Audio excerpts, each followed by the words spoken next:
네, 오늘 성경 말씀 보시겠습니다. 출애굽기 12장 21절부터 28절까지 말씀입니다.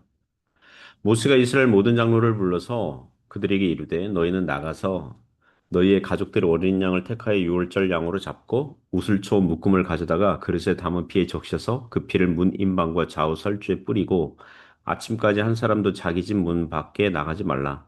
여호와께서 애굽 사람들에게 재앙을 내리려고 지나가실 때에 문 임방과 좌우 문 설주에 피를 보시면 여호와께서 그 문을 넘으시고 멸하는 자에게 너희 집에 들어가서 너희를 치지 못하게 하실 것임이니라. 너희는 이 일을 규례로 삼아 너희와 너희 자손이 영원히 지킬 것이니 너희는 여호와께서 허락하신 대로 너희에게 주시는 땅에 이를 때에 이 예식을 지킬 것이라. 이후에 너희 자녀가 묻기를 이 예식이 무슨 뜻이냐 하거든 너희는 이르기를 이는 여호와의 유월절 제사라. 여호와께서 애굽 사람에게 재앙을 내리실 때에 애굽에 있는 이스라엘 자손의 집을 넘으사 우리의 집을 구원하셨느니라 하라 하매 백성이 머리 숙여 경배하니라. 이스라엘 자손이 물러가서 그대로 행하되 여호와께서 모세와 아론에게 명령하신 대로 행하니라. 아멘. 네, 오늘 신앙 전수, 신앙 전수 이런 제목으로 하나님의 말씀 증거하겠습니다. 오늘 말씀은 어, 하나님께서 열 번째 재앙, 즉 장자 죽음과 관련해서 그 애굽의 장자들은 죽을 것이지만 이스라엘 어, 백성들의 장자들은 구원하시고자 이제 계시하신 이 유월절 계명 지키라고 하는 그런 대목입니다. 그리고 열 번째 재앙, 장자들의 죽음 재앙이 벌어지는 사건을 다루게 됩니다. 하나님께서 그 구약 시대의 성례로 주실 유월절에 대해서 자세하게 말씀하시고 강조하실 겁니다. 이 유월절은 신약 시대에 오실 유월절 어린 양으로 오실 그리스도를 미리 보여주는 역할을 하실 것이니 구약 시대에 이제 아주 단단히 알려주시고 계시는 거죠. 우리 또한 기독교 신앙의 유산과 교훈들을 자녀들에게 잘 전수하고 전달해야 할 책임과 의무가 있는 줄 압니다. 어, 우리가 이미 출애굽기 12장 1절부터 14절에서 6월절을 한번 봤기 때문에 그때 다루지 않았거나 강조해야 할 부분들을 오늘 말씀을 통해서 보려고 합니다. 근데 21절, 22절 보시면 모세가 이스라엘 모든 장로를 불러서 그들에게 이르되 너희는 나가서 너희의 가족대로 어린 양을 택하여 유월절 양으로 잡고 우슬조 묶음을 가져다가 그릇에 담은 피에 적셔서 그 피를 문인방과 좌우 설주에 뿌리고 아침까지 한 사람도 자기 집 밖에 나가지 말라. 먼저 아홉 번째 이제 흑암 재앙이랑 열 번째 장자의 죽음 재앙 사이에는 약 4일 정도의 시간이 있다고 봐야 됩니다. 왜냐하면 흑암 재앙이 끝나고 1월 10일에 유월절 양을 선택하고 그리고 4일이 지나서 14일에 유월절 식사를 해야 되거든요. 12장 3절에 나오는데 어 그리고 양을 잡을 때에 22절을 보면 이미 양이나 염소를 도축할 때 피를 해야 한다는 걸 알 수가 있습니다. 이미 피를 제거한 그 가축을 도축할 때 피를 제거해야 된다. 요거 이미 뭐라 할까요? 잘 알고 있는 거예요. 우슬천 묶음을 가져다가 그릇에 담은 피를 적시라 이렇게 얘기하거든요.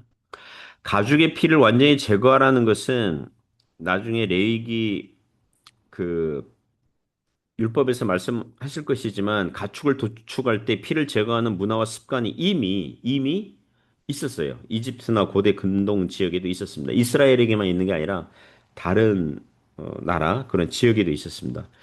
그리고 제가 이게 피가 나와서 이제 피에 대해서 이제 좀 검색하면서 좀 연구를 해봤는데 피에는 수분이 약 80%라고 하더라고요. 그러니까 이 고기에 피가 남아 있으면 수분이 많아져서 세균과 곰팡이가 번식하기 쉽다고 합니다. 그리고 피에는 단백질, 철분, 당분 등 이제 세균이 좋아하는 영양분이 풍부해서 세균이 급속도로 증식한다고 그래요. 그래서 피 속에 있는 효소들이 고기 조직을 분해해서 부패가 가속이 된다고 합니다. 그래서 피를 완전하게 빼주어야 이 이스라엘이나 이 이집트 이 더운 지역이라도 부패 속도를 늦추고 신선도를 유지할 수 있다는 거죠. 고대 시대라 할지라도 현대 의학 지식이 없더라도 그들의 실생활에서 축적된 경험들이 있었을 것입니다. 이렇게 피를 제거하는 이런 고대 기록들이 이스라엘뿐만 아니라 이집트 고대 근동 지역에 널리 사용되고 있다고 합니다. 있었다고 합니다. 하나님께서 신약 시대 이에 십자가에 걸리신 예수님의 피를 상징적으로 보여주는 성례로 사용하시려고 그 우슬초 묶음으로 유월절 양의 피를 적셔서 문인방과 문설주에 뿌리라고 그래요. 참고로 우슬초는 고대 이집트나 가나안 땅에서 쉽게 볼 수 있는 식물이었다고 그럽니다. 이게 별칭으로 시리아 오리가노 또는 자타르라는 이름의 식물이라고 합니다. 그 식물은 털이 많은 줄기 그리고 향기로운 잎이 있어서 이제 이거 묶어가지고 이제 물이나 피 이런 액체를 잘 머금고 뿌리기에 적합하다고 합니다. 나중에 레위기서 14장 그리고 민수기 19장에 가면 정결 의식으로 짐승의 피와 함께 우슬초를 사용하거든요. 그리고 시편 51편 7절에 다윗이 자신의 죄를 이렇게 회개할 때에 상징적으로 비유적으로 이렇게 고백하죠. 우슬초로 나를 정결하게 하소서. 그러니까 구약 시대의 우슬초가 예, 정결을 하게 하는 도구로 이게 사용된 거죠.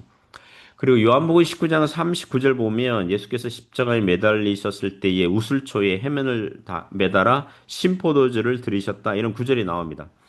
그 말씀도 예수님의 피가 참된 용서와 정결을 주신다는 교훈을 주고 있는 거죠. 그러니까 우리 하나님께서 유월절에 담긴 여러 가지 상징과 시각적 재료들로서 오실 그리스도의 구원에 대해서 교훈하고 계신 겁니다. 여호와께서 애굽 사람들에게 재앙을 내리려고 지나가실 때 문인방과 좌우문설주의 피를 보시면 여호와께서 그 문을 넘으시고 멸하는 자에게 너희 집에 들어가서 너희를 치지 못하게 하실 것임이니라. 잘 알려진 아주 유명한 그림 언어죠. 하나님께서 애굽 사람들에게 재앙을 내리시려고 지나가실 때에 집들의 그 대문이나 현관문을 보시고 만약에 피가 묻혀 있지 않은 깨끗한 집은 이제 그 집에 들어가서 이 장자를 이게 죽이는 거죠. 그죠? 자, 보면 3절 보면 멸하는 자가 나와요. 여호와께서 애굽 사람들에게 재앙을 내리려고 지나가실 때 문인방과 좌문설주의 피를 보시며 여호와께서 그 문을 넘으시고 누구에게요? 멸하는 자에게 너희 집에 들어가서 너희를 치지 못하게 하실 것입니다. 여기 멸하는 자가 나옵니다. 그러니까 천사죠. 멸하는 천사. 이 천사는 단수로 지금 표현되어 있습니다. 재앙과 심판을 수행하는 천사. 나중에 사무엘하 24장 가면 다윗이 이스라엘 백성들의 인구 숫자를 세는 교만한 죄를 범하잖아요. 그때 멸하는 천사가 백성들을 멸했다 그래요. 그러니까 똑같은 개체는 아니겠지만 비슷한 그 역할을 하는 천사가 등장합니다.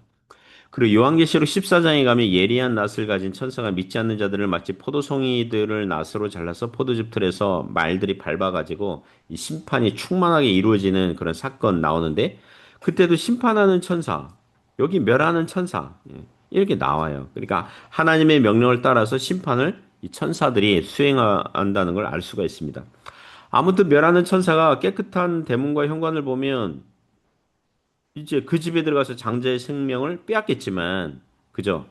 어느 집은 문인방과 좌우 문설주에 피가 뿌려진 걸 보면, 아, 이 집은 이미 재앙이 발생했구나. 사실상 어린 양이 대속한 거거든요. 그 집은 이스라엘 백성들은 어린 양이 대속한 거잖아요. 이미 심판이 행해진 집이구나. 그래서 그 집 들어가지 않고 지나가는 거죠. 지나치는 거죠. 그죠? 그래서 넘어갈 월, 그래서 패스오버, 그 유월절, 히브리어로 페사흐라고 그래요. 유월절, 여기서 나온 겁니다. 자, 그럼 24절, 25절 볼까요? 너희는 이 일을 규례로 삼아 너희와 너희 자손이 영원히 지킬 것이니 너희는 여호와께서 허락하신 대로 너희에게 주시는 땅에 이를 때 이 예식을 지킬 것이라. 이 유월절 규례는 너희와 너희 자손이 영원히 지키라 그랬어요. 예, 구약 시대에는 문자적으로 지키는 거고 신약 시대에서는 이 유월절이 상징하는 바 예수 그리스도 안에서 완성이 되었으니 십자가 복음의 은혜를 신자의 가정 안에서 자녀들과 나누면 되는 거죠. 요한복음 1장에서 세례 요한이 예수님 보고 외치기를 보라 세상 죄를 지고 가는 하나님의 어린 양이로다 이렇게 외쳤고요. 고린도전서 5장 7절에서는 그 어, 신자들이 정결하게 살아야 할 이유가 우리의 유월절 양 곧 그리스도께서 희생하셨기 때문이다 이렇게 표현해요. 그러니까 구약의 유월절 양을 언급하면서 이렇게 거룩하게 살아야 할 이유를 이렇게 말씀합니다. 그리고 25절에는 여호와께서 허락하여 주시는 땅에 이르면 이 유월절 예식을 지키라 그랬어요. 이 결론부터 얘기하면 신명기 9장 가면 출애굽하고 그 다음에 첫 1년에는 이, 이 시내 광야에서 유월절 절기를 지키거든요. 나머지 39년, 나머지 그 광야 생활 동안은 지키지 못해요. 왜냐하면 일단 유월절과 무교절이 같이 붙어 있기 때문에 광야에서는요, 무교병이 없어요. 농사를 지어야 보리를 추수해서 무교병 만들 수 있는데, 광야에서 농사를 못 짓잖아요. 만나와 메추라기가 주식이었잖아요. 물론 광야에서 행한 율절 행사는 아마도 어린 양만 먹었을, 예, 만나와 함께 어린 양만 먹었을 가능성이 높습니다. 그리고 유월절은 그 나중에 출애굽기 12장 48절 가면 할례 받은 거룩한 자만이 지킬 수 있어요. 그 외국인이라도 유월절 지키려면 외국인이 할례를 받아야 돼요. 참고로 이스라엘 백성들 중에서 광야에서 태어난 두 번째 세대, 이 자녀들 세대는 할례를 받지 못해요. 잘 생각해 보세요. 광야에서는요, 구름 기둥이 단 하루 만에 움직일 수 있습니다. 근데 할례를 행하면 4일에서 일주일은 못 움직이거든요. 그러니까 못했을 거고. 혹시 할례를 행했는데 그 부작용으로 감염, 파상풍, 염증, 출혈 발생하면 광야에서는 제대로 후속 치료 방법이 없잖아요. 그런 현실적인 이유도 있었을 것이고. 그리고 할례를 행한 자는 이제 피를 만졌기 때문에 아무튼 며칠간 부정하게 됐잖아요. 그건 진 밖으로 이제 후퇴하게 돼서 격리해야 되고 정결 기간 가져야 되고 그 이런 일들이 번거로웠을 것입니다. 그래서 아무튼 광야에서는 할례를 행하지 못했고 그리고 유월절 절기를 지키지 못해요. 예. 출애굽하고 1년에는 지켰지만 그다음 나머지 시대는 못해요. 그래서 나중에 그 가나안 땅 들어가서 길갈, 요단강 건너서 길갈에서 이제 전체적으로 이제 두 번째 세대들은 할례를 행하는 그런 장면이 나오거든요. 그만큼 광야는 지나가는 그 장소이기 때문에 약속의 땅 가나안 들어가기 전까지는 이 절기를 못 지켰고 가나안 땅에 들어가면 이 절기를 지켜라. 이게 맞는 거죠. 그리고 26절부터 28절 보시면 이후에 너희의 자녀가 묻기를 이 예식이 무슨 뜻이냐 하거든 너희는 이르기를 이는 여호와의 유월절 제사라 여호와께서 애굽 사람에게 재앙을 내리실 때 애굽에 있는 이스라엘 자손의 집을 넘어사 우리의 집을 구원하셨느니라 하라 하매 백성이 머리 숙여 경배하니라 이스라엘 자손이 물러가서 그대로 행하되 여호와께서 모세와 아론에게 명령하신 대로 행하니라.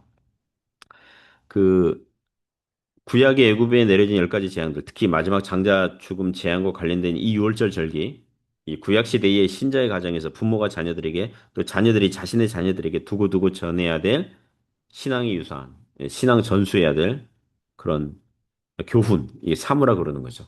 매년 행하는 유월절 식사를 하면서 그 옛날 출애굽 사건을 부모들이 자녀들에게 설명해주고 이야기해주고 그러니까 하나님의 구원의 은혜들을 나누라고 하는 것입니다. 오늘날 신약 시대의 성도의 가정에서는 매주일 가정에서 온 가족이 하나님께 예배드리면서 그리스도의 복음의 신앙의 유산과 구원의 은혜를 나누고 또 자녀들이 자라나는 중요한 시기마다 기독교 신앙의 교훈들을 나눌 수 있기를 바랍니다.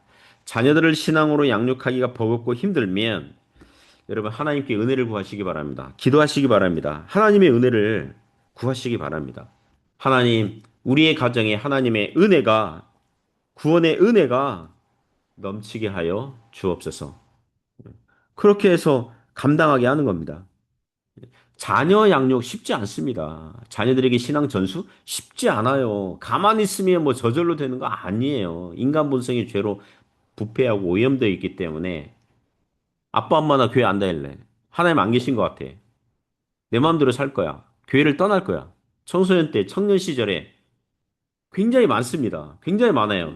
그러니까 인내하면서 믿음으로 자녀들에게 신앙을 전수하시고 양육하시고 그리고 기도하시고 하나님의 은혜를 구하지 아니하면 우리가 감당할 수가 없는 거거든요. 이 구원의 은혜, 이 십자가 이 예수 그리스도의 십자가 이 복음의 은혜를 어찌하든지 전수하여서 신앙의 뭐랄까요? 신앙이 대대로 전수되는 신앙의 가문들이 되시기를 주님의 이름으로 축복합니다.